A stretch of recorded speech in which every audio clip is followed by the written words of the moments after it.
그런 것들을 또 하나 배우게 됐고요. 몇 가지가 있는데, 그 다음에 이제 그런 좋은 느낌을 받는 거에서 자기 그림자 받아들이기. 좋은 점도 본인 안에서 발견하지만 부족한 면도 많이 발견하시죠. 네, 이걸 우리가 그림자라고 하는데, 이런 양면성에 대해서 우리가 많이 들었어요. 받아들여야지. 근데 어떻게 받아들이냐는 거예요. 어떻게 받아들이고 계신가요? 우리가 그 받아들인다고 하면서 많은 경우 그냥 억압을 하는 경우가 훨씬 많아요. 그리고 직면하지 않아요. 그리고 그냥 그러니까 다시 말해서 이걸 제가 쭉 보면서 우리가 대면할 힘도 없다. 사실은 그것도 인정을 해야 되는 거구나 이런 생각을 했어요. 그림자라는 걸 받아들여야 되는 건 알지만 대면할 힘이 없어서 이렇게 피하고 억압하고. 근데 이렇게 억압을 하면 너무나 잘 아시는 것처럼 어떤 사태가 빚어질까요? 분노가 많이 터져 나오겠죠. 그리고 또 하나는 이렇게 억압을 하면서 감각을 잊어버린다는 거예요. 나에 대한 감각을 잊어버린다는 거예요.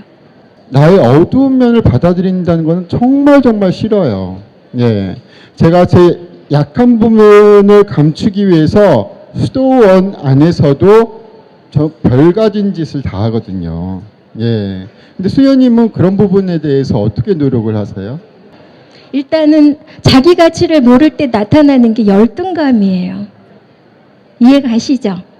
네, 그리고 열등감이 있을 때 나타나는 건 어떤 사람들은 쑥 들어가지만 대개 열등감이 그렇게 좀 약한 사람만 열등감을 가진 게 아니잖아요. 오히려 강한 사람들도 열등감을 많이 갖고 있기 때문에 그분들이 나타내는 열등감의 표현은 오만함이에요. 남들이 볼 때 굉장히 이렇게 오만하게, 거만하게 그렇게 막 드러나는데 사실은 그 이면에 인정받고 싶은 욕구가 그렇게 강하게 사람들한테 드러난다는 거죠. 여기서 자케오를 예를 들어요. 자케오가 어떤 열등감이 있었죠? 키가 작아요. 키가 작다고 하는 것과 자기가 하는 일, 세리라고 하는 일 이런 모든 것이 열등감으로 작용을 했죠. 이제 그런 것들이 이분을 열심히 일을 하게 하고 막 이렇게 했지만 그렇게 하면 할수록 공허해지는 거잖아요. 근데 이분이 잘한 게 뭐죠? 자기의 그 상태를 사실은 막 가린 게 아니라 그걸 인정하고 작다는 걸 인정하는 거예요. 나무 위에 올라가는 건. 그렇게 올라가고 예수님을 보려고 하고 이런 어떤 구체적인 행위를 통해서 그걸 알아본 주님께서 낫게 해주시잖아요. 예, 그런 부분들. 그리고 그분은 거기서 끝나지 않고요. 너무 기뻐서 자기 재산의 반은 나눠주고 훔친 건 뭐 몇 배를 주고 막 이렇게 얘기를 하거든요. 그러니까 이 열등감을 회복하는 방법은 인정을 받는 게 아니라 사실은 나를 있는 그대로 내려놓고 그다음에 내가 가진 거를 좀 나눠보시라는 거예요. 자기 가치를 모를 때 나오는 게 장애의식이래요.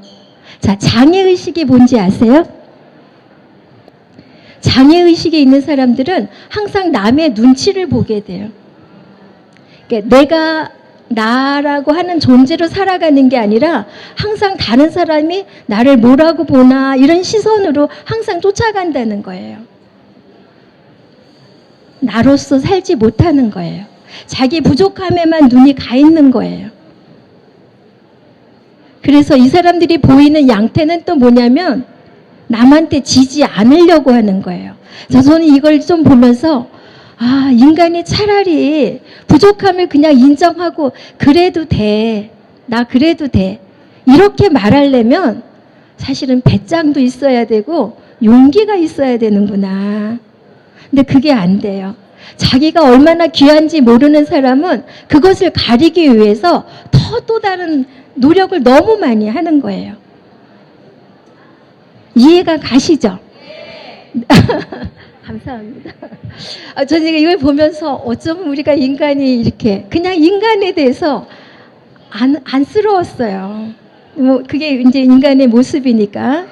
그래서 이 사람들이 남한테 지지 않기 위해서 특히나 제가 거기서 보면서 눈이 간 게 부부들 간에 부부 얘기가 나오는데요.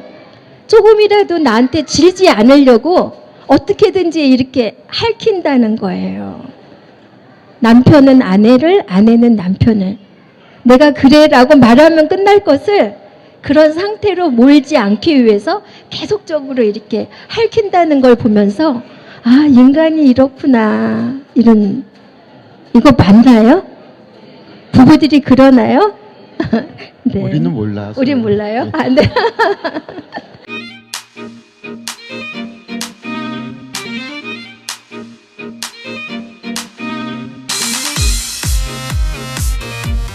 근데 여기서 이 비교하는 부분에 대해서 우리가 계속 비교를 하는데 예수님께서 여기서 또 예수님이 하신 행태가 나와요.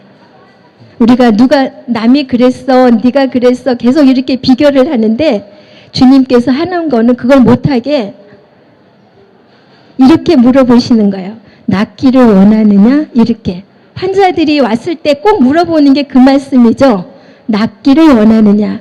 이 낫기를 원하느냐가 무슨 말이냐면 직면시키는 거래요. 네가 진짜 막 이렇게 하는데 진짜로 네가 원하는 거 뭐야? 이렇게 물어보신 거래요. 그래서 저는 병자들이 와서 이렇게 할 때 주님이 낫기를 원하느냐 그럴 때 사실은 저는 웃었어요. 아니 환자가 낫기를 원하지 맨날 낫기를 원하느냐 맨날 왜 이렇게 물어보시지? 저는 그렇게 생각을 했는데 이 안슬명 신부님이 딱 그거에 대해서 주님이 하고자 하신 것은 직면시키는 거라는 거예요. 진짜 네가 원하는 게 낫는 거야? 이렇게. 낫기를 원합니다. 이렇게 얘기를 하면 그 다음에 주님은 두 번째 말도 못하게 그러면 당장 일어나서 걸어가라. 이렇게 얘기를 한대요. 핑계를 대게 하지 않고 제가 여기가 아프고요. 조금 힘들고요. 이런 소리를 하지 않게 자 그러면 네 자리를 들고 걸어가라. 이렇게 얘기를 한대요. 성경에 있는 거 기억나시죠? 아, 주님이 하는 방법이시구나.